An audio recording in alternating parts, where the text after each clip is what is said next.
Allora, alla luce di questi dati eclatanti, parlavamo del 12% per esempio di persone che muoiono per mancato collegamento tra corretta prescrizione e poi somministrazione del farmaco, a voi è venuta, e non solo, quindi per una disorganizzazione proprio logistica, è venuta l'idea di dire ampliamoci anche al settore distribuzione farmaci. Abbiamo cercato di dare un contributo, quindi il nostro è solo un contributo, è un contributo imprenditoriale, quindi c'è un progetto di un'impresa e abbiamo sostanzialmente interconnesso il paziente con il carrello del reparto, con l'armadio di reparto e con un magazzino centralizzato.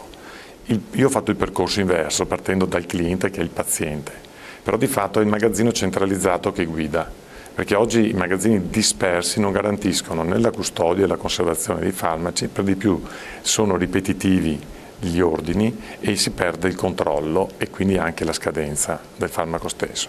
Accentrando tutto in un'area, noi oggi serviamo circa 3.000 posti letto nel Veneto e serviamo più ASL nel Veneto, riceviamo l'ordine dal reparto e riforniamo direttamente nel reparto.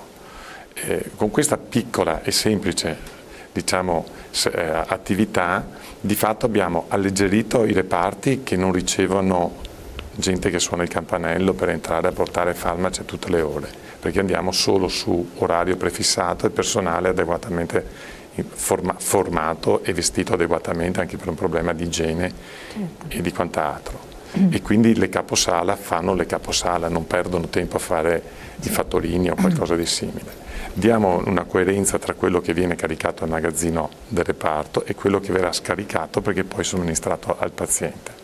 Queste informazioni le raccogliamo, le passiamo al provveditore, il quale riprende la catena e fa gli acquisti seguendo anche una logica di stagionalità, perché ogni stagione ha una sua caratterizzazione di consumi, perché il nostro corpo purtroppo risente delle stagioni anche per le malattie. Questo con quali aziende ospedaliere? Siamo partiti con quella che era l'azienda AS8 di Asolo e Montebelluna, è stato il primo progetto italiano, è stato preso a campione, a uso come studio dalla Bocconi e da altri, a noi ci ha fatto un enorme piacere, non pensavamo di essere i primi. Oggi a distanza di 10 anni la logistica ospedaliera in Italia, fatto 100, gli operatori che oggi prestano questo tipo di servizio coprono tra il 4 e il 5%. Quindi vuol dire c'è un mondo ancora da mettere sotto controllo per i benefici del paziente e per i benefici del cittadino. Quindi voi ovviamente non riuscite a colmare, cioè non avete anche la grandezza ancora. Noi ci stiamo specializzando anche con degli investimenti tecnologici, dei robot e quant'altro per essere un punto di eccellenza per la nostra regione, per il nostro territorio. E stiamo cercando di fare squadra per diciamo così, esportarlo nelle altre regioni d'Italia. Tra l'altro relativamente sempre alla sua realtà aziendale, all'innovazione, perché lei punta molto all'innovazione, alla ricerca, fucina di idee, quello forse è anche la chiave importantissima del successo. Lei aveva trovato un polo molto interessante in provincia di Treviso, vicino all'aeroporto, no? Dove allocare una sede strategica di logistica, no? Tempo addietro, ex Pagnossin. Sì, era un vecchio sogno. Vedendo tutti quegli spazi di fronte a un aeroporto, più o meno nel raggio di 8 km abbiamo 4 caselli e quindi poteva essere logisticamente funzionale per mettere insieme le mie unità, quantomeno del veneziano e del trevigiano.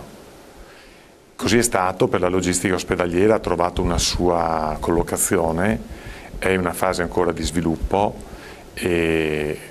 ma dobbiamo considerare che noi quest'area ci siamo entrati il 18 dicembre 2015, a marzo 2017 abbiamo aperto l'attività, ci lavorano già 32 persone e poi però il vero progetto che diceva lei ha trovato un forte ostacolo, nel senso che il progetto di demolire questi opifici di questo sito industriale, la Pagnossin, che è stato un po' l'Olivetti del Nord-Est negli anni che furono. Pensi che negli anni 70 questo industriale aveva i suoi punti vendita in Nuova Zelanda. Cioè trovando queste carte, vedendo certe immagini, un imprenditore che ha avuto una grande sensibilità sul proprio territorio, riuniva le famiglie almeno 2 volte all'anno e cercava di incutere alle famiglie la formazione perché i figli potessero essere diventati per una macchina che avrebbe cresciuto negli anni, nel tempo, no? Poi la vita gli è stata ostile, è morto e quindi è cambiata la parentesi. Un territorio quindi ricco però di storia, di pietre, c'è un forno off ma del 1915 che non mi sono sentito di demolire. Quando lei è arrivato lì hai cominciato a vedere una realtà, un'archeologia industriale, insomma. Non mi sono sentito di demolire, sono quasi 5 ettari di pietre, che io chiamo così, coperte da questi coppi bellissimi che sono le tegole canadese rosse, e abbiamo di fronte, di là della strada, l'aeroporto e alle spalle abbiamo lo Stiglia, questa grande arteria che la regione sta recuperando, e quindi 2 modi di muoversi completamente contrapposti, la velocità dell'aereo e l'internazionalizzazione dell'aereo con la capacità di penetrare nel nostro territorio attraverso la comodità di una passeggiata piuttosto che di una ciclabile, no? Allora, questi 2 elementi mi hanno detto: ma come si potrebbero riutilizzare questi spazi? A fattor comune, però attenzione, a fattor comune di chi? Dei nostri imprenditori, dei nostri produttori delle eccellenze del food, ma dei nostri stessi artisti che oggi sono dispersi sul territorio veneto. C'è il mondo del turismo, i nostri distretti. Qui tornando anche al discorso del turismo. E poi l'investimento che ho fatto, il primo che ho fatto prima di demolire, ho portato la fibra ottica dall'aeroporto lì, con grande investimento, per dare la possibilità a 5.000 persone scarse di essere collegate nel medesimo istante, nel medesimo secondo. Quindi siamo già interconnessi col mondo. Io ho fatto la prima cosa, la comunicazione. Quindi l'idea, questo progetto che però sta nascendo in maniera Open Dream l'abbiamo chiamato, l'ho aperto perché mi sembrava troppo grande per me. E quindi ho cercato una sponda non di quello che uno dovesse pensare, cosa potevo pensare io, immaginare io. Sono andato nel mondo della ricerca, sono andato all'università, sono andato in cerca dei giovani e ho detto: voi giovani, liberi di tutto, provate a pensare cosa potrebbe esserci qua, cosa c'è nel mondo che hanno recuperato questi siti, questa tipologia anche di società che sta attorno qui, perché noi abbiamo anche la dimensione, noi non siamo 3 città in un contesto di un'area metropolitana. Treviso, Padova e Venezia sono vicini. Pensi che dall'Ostiglia in 32 km arrivo al Santo di Padova. Una mia amica ha fatto a piedi andata e ritorno. O a 4,5 km arrivo al Duomo di Treviso. Quindi voglio dire, una centralità pazzesca rispetto a una popolazione, no? E allora cosa pensare? Ho pensato all'università, ho dato in mano il master plan all'università. Cosa ne è portarla uscito? avanti. Allo stato ne sta attuale. uscendo un progetto che veda queste cose che le dicevo io prima, cioè sfruttare le 2 modalità, sfruttare la vicinanza dell'Europa. Ci sono, anche mettendo Venezia, abbiamo più di 100 capitali che sono interconnesse giornalmente, e con un poche decine di euro si va e si torna in giornata.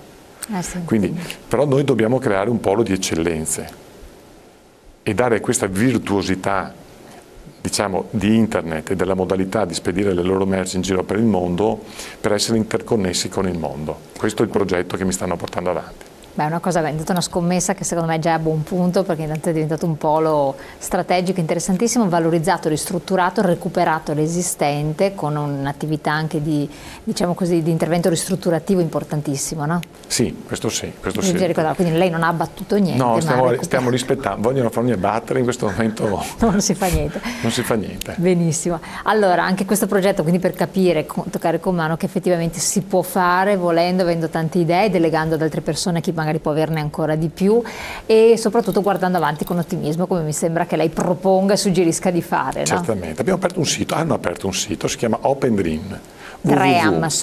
OpenDream.it. Quindi chi ha voglia di curiosare potrebbe essere anche un bel suggerimento o uno spunto. Di una partecipazione. Noi abbiamo aperto il territorio, siamo aperti, non abbiamo la strada e la volontà. Stiamo cercando di guidare tante idee messe insieme, mettendo a disposizione la nostra area. Presidente, grazie mille di essere stato qui con noi, il tempo è volato, grazie a voi telespettatori di averci seguito, e con questo naturalmente appuntamento a domani, grazie. È stata gentile.